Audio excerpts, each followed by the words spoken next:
Hello and welcome to another episode of Taking Back Saturday, a Happy Buyers Club podcast where we break down the real estate market each and every Friday and help home buyers build confidence, follow a process, and hopefully buy really well. I'm your host and lead buyers agent here at Happy Buyers Club, Chase Jones, and joining me, as he does each and every week, is my sidekick, my man on the inside. It is Sam Hunter. How are you, friend? The Robin to your Batman. I don't know. Big comic book fan. Oh, listen, I'll take it. Batman's great. What a compliment for me. Sweet. World's greatest buyer's agent / detective. Exactly. Undercover. Mate, new financial year. Yep. We did a podcast last week sort of recapping the year thus far, the quarter thus far, but it's new financial year, new me. And I thought it might be a really good chance for us to talk about, for those that are starting their search now in the second half of the year, but also for those that maybe need to restart or think about restarting their search, and just maybe some tips and tricks that we've got to sort of get yourself in the right headspace and the right sort of path to having success in the second half of the year. How does that sound? A restart, a restart. Yeah, I think last week was useful for some people in that we don't like making these episodes all about information. We like to make them super practical, and I hope that's where we get back to today. But sometimes it is important to know what's going on statistically in a marketplace. It feels like it's busy. It feels like things are getting more expensive. It's nice to know that that's not just a crazy feeling. And maybe it's not nice to know if you're in it. But we hope this week can be, super practical. What can you actually do to have that reset? Are you putting a ban on the data this week? For this week, for the most part. Yeah, absolutely. No data daddies this week. We want to be practical. We want to give everyone some exercises that you can do to, if you're new to a search, get ahead of your own search, let alone competition. And if you've been in it a while, maybe you're making offers and you're not quite buying something, maybe you're missing out at auction. How do you reset?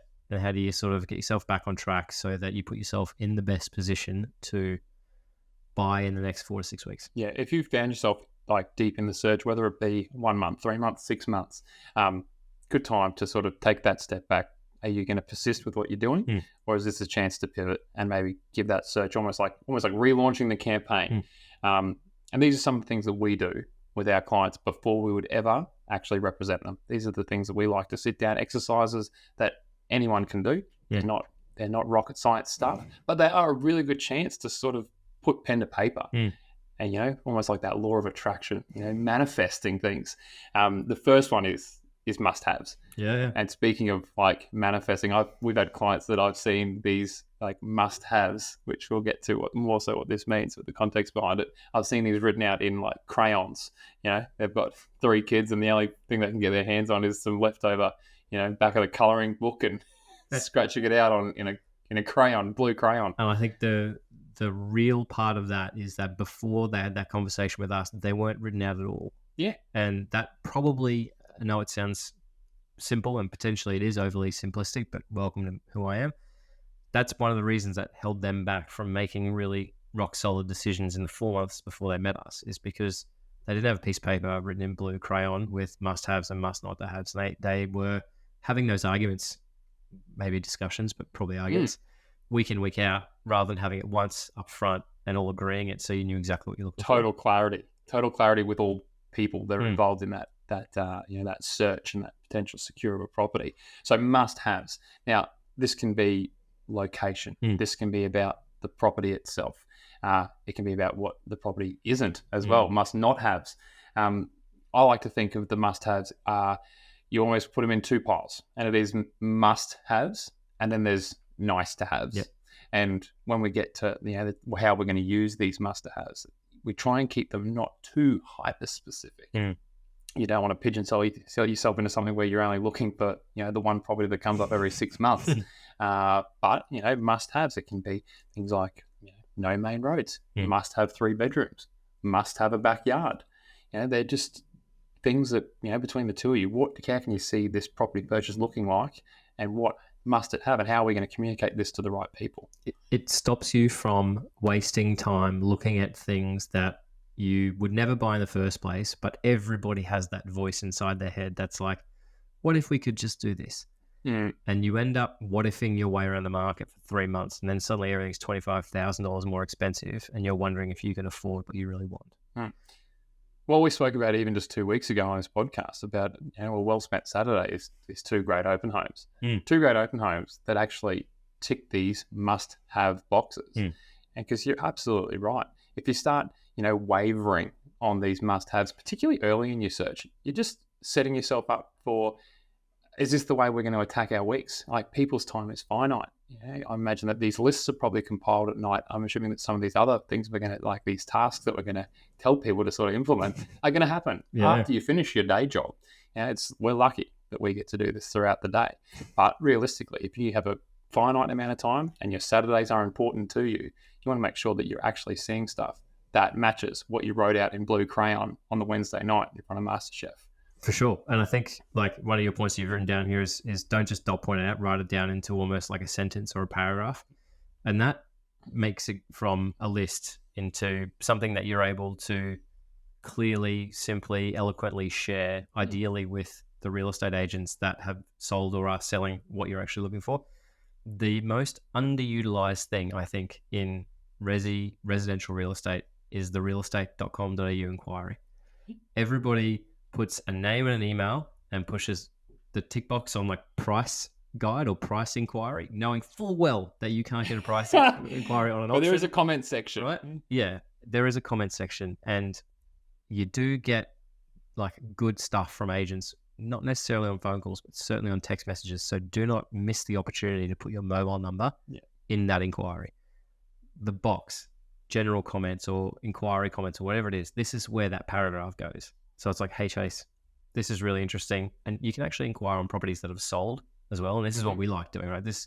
When we were building our database and just making a name for ourselves, we sent thousands of these things being like, what's up, John? You sold this. This is the brief that we have for our clients. Yeah.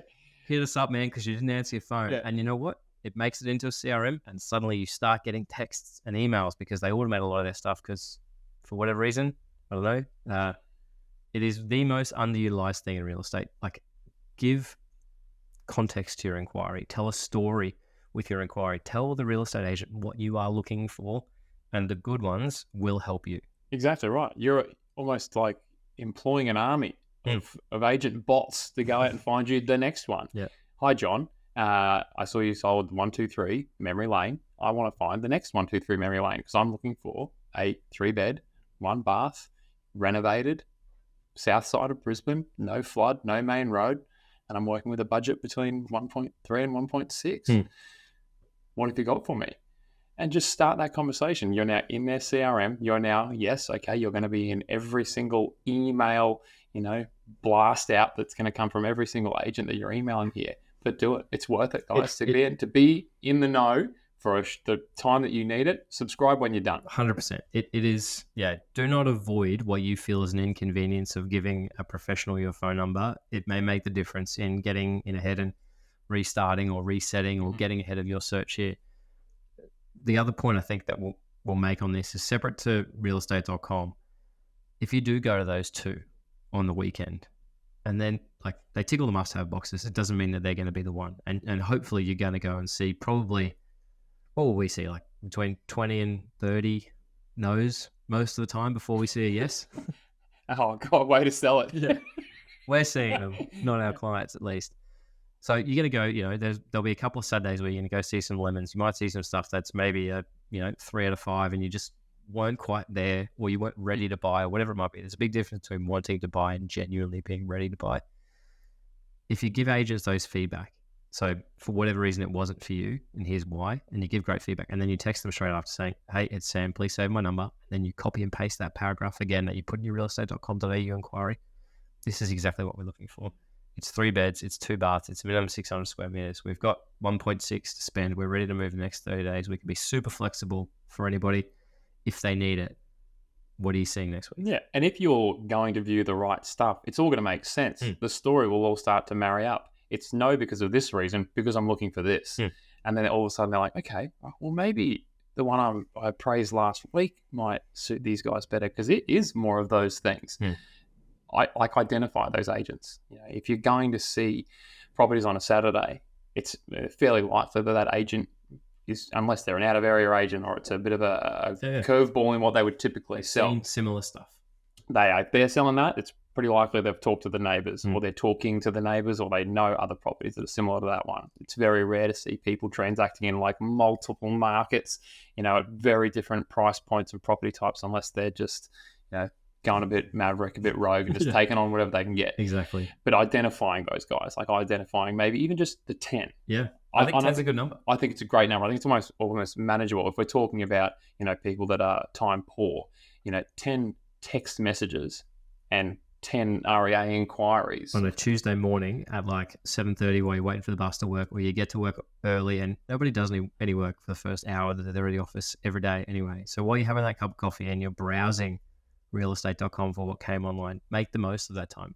Find those 10 agents that have sold all the stuff that you wish you were in the market to buy then and send them that text message every Tuesday. That's like, as long as you're getting it done and the early part of the week, think of the early part of the week as like you're setting up 100p. The latter part of your week. Now, you probably aren't all going to have the benefit of being able to get out on a Thursday or a Friday to a photo shoot or a building and pest inspection or just an early private inspection, but just setting yourself up so that you don't have that anxiety on a Friday night where you're like, oh man, we can't waste another weekend. Everything's open at 10 and we've got to see 3 in 15 minutes. I know nothing about any of these properties. I don't know any of these agents because I'm trying to do it all at, Friday drinks. And it's just not the way to do it properly. Well, if you are going to do it properly, or at least try. I think we've spoken about this before of like send the realestate.com.au inquiry on the Friday before you go to the Saturday open home, because if nothing else, your details are already in their system, so you don't have to spend 5 minutes giving your name, getting them to, like Chase has got a Y in his name for everyone playing at home.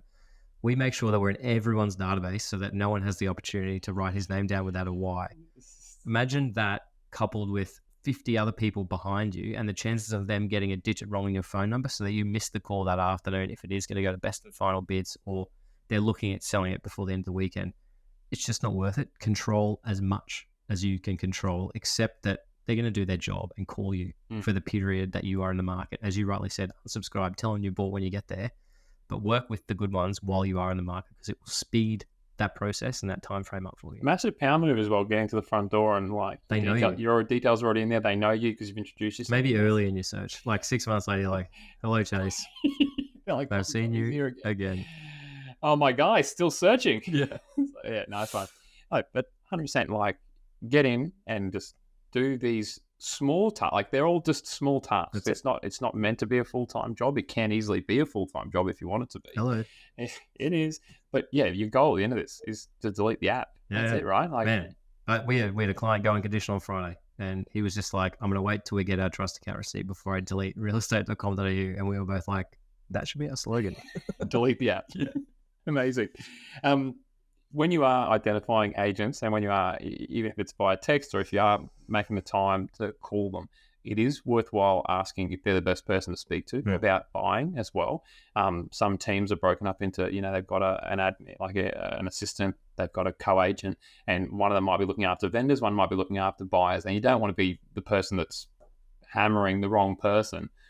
And when they've got another person in their team that's there specifically to look after you and what you're looking for. So definitely worthwhile asking that question. I think that's actually really good news for a lot of buyers is that there are more and more people, and this is probably the difference between a real estate agent calling themselves like a buyer's agent versus people that do what we do. But agents, good ones who are making enough money to justify the salary most likely to do so, are employing people within their team specifically to look after buyer inquiries, to match buyer briefs, profiles, text messages, everything we've been talking about to the properties that agent is going to appraise that week, the week before, the month coming, right? And if you're not on their radar because you haven't sent the inquiry, because you gave a fake number in an email, that still happens at open homes, believe it or not. Those people are doing themselves a disservice in buying well. It is the antithesis of this podcast, I think. Understand if that agent is operating solo and they're doing it all themselves, right? And then potentially figure out, okay, that's why they're not ringing me back instantly, because maybe they're really busy if they're meeting 150 people on a Saturday. It's just them. Versus we went to an open home in Nunda a few weeks ago. There was the lead agent in the kitchen doing a really good job of like brochures and question and answers. And then there were the two boys out the front, and their job was just name and numbers, remember faces. I'm calling you this afternoon. I'm going to call you on Monday. I'm going to call you on Tuesday. And they do a really good job. You try and get a hold of the agent, and I won't mention any names. It's difficult, even for us. Definitely. Those boys answer their phone or they call you back, because that is their job, to make sure that everyone feels the love and at least feels heard. And ideally, there's something then on the back of it that they can give back to you in terms of, we're going to see this next week, we're going to do that. So definitely ask the question, is there someone in your team that specifically looks after buyers? How do I get in contact with them? What's their number? Can I text them? And can I have a conversation with them every single week? It's like you book it in with the dentist, but on a weekly basis, not on a 6-monthly basis. And that's how you feel the love. Might feels like getting tooth pulled sometimes too. But have that appointment in your diary of like, I'm being proactive with agents today. This is what I'm doing today, because you'll be surprised at what comes back to you. 100%. And proactive is the word. Because what you don't want to be is reactive. Like everyone else. If you are, like a lot of people are, speaking of delete the app, like almost addicted to that search, like hey, did you see this one pop up? How good would it feel to be like, there's that one that we heard about last week? Yeah. Amazing. I mean, it's still a no. It might not still be the one for you. If it's found its way on a realestate.com, it probably wasn't the one that you wanted to take away from the market. But what an amazing place to be in your search, where you're finding out about things, even if it's a few days before it goes to market. And then when it does appear, there's no surprises. You're like, okay, well, we knew that one was coming. We think it's suitable. We're ready. We know all the questions ahead of time. We've probably asked a few questions that, would have been potentially unanswerable now that it's found its way online, or it's now that now that the listing is live, they're very busy. What often happens is they go live and they're smashed with inquiry. But if you've been on the list, let's call it, ahead of time, you might already have done all your due diligence and you're ready for a Saturday inspection to see if you can get the feeling, see if it's a 7 out of 10, and off to the races we go. On your point about people being busy as well, like buyer inquiry far outstrips like listing inquiry. So an agent every week might get a couple of opportunities to go out and list a new property. They'll get hundreds of buyer inquiries. That realestate.com.au inquiry goes straight into their database, where all of their contacts, buyers, sellers, landlords, tenants, everyone is managed. Your name, your phone number, it all syncs to their phone. So that if you call them, it pops up being like, we're pretty sure this is Chase Jones calling 0404, etc. Right? You can say my number. It's fine. It's everywhere. That paragraph inquiry of your brief will save against your record, so that when that pops up on their CRM, they're like, am I talking to Chase? He's looking for a 3-bed, 1.6 in the CRM. Oh, that makes sense. Yeah, no, I will answer my phone and talk to him. It is underutilized. Do that. If you're just calling them and leaving a voicemail, none of that happens. If you're just rocking up on a Saturday open home, that will happen, but you're missing the context and you're giving them the opportunity to write the wrong number down, because there's just so many people to get in and out of the door. Here I was thinking that people actually remembered who I was and what I was all about, but no, there's just the very advanced systems that are just the working machine. in the background. Yeah, I think like if we could summarize this episode, and if we could summarize what we say at the start of this show, we want to give people practical advice to help them hopefully buy really well. If we could summarize that into one word, it's probably work. Like buying a house is work, and you need to be willing to put that in. And as you said before, the more you do up front, the easier it gets. The more confidence you will build sooner in the process. Most people don't buy the first house they fall in love with because they shit the bed a little bit. That's normal.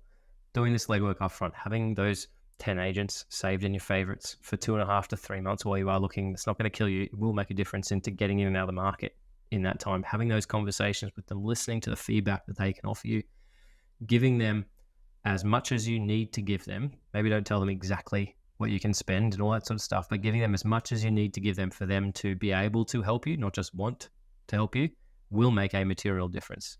But it all takes work. 100%. And we speak to plenty of people. We go to plenty of barbecues where people are like, I love real estate. Yeah. I love going to open I love homes. watching the pretty pictures. Yeah.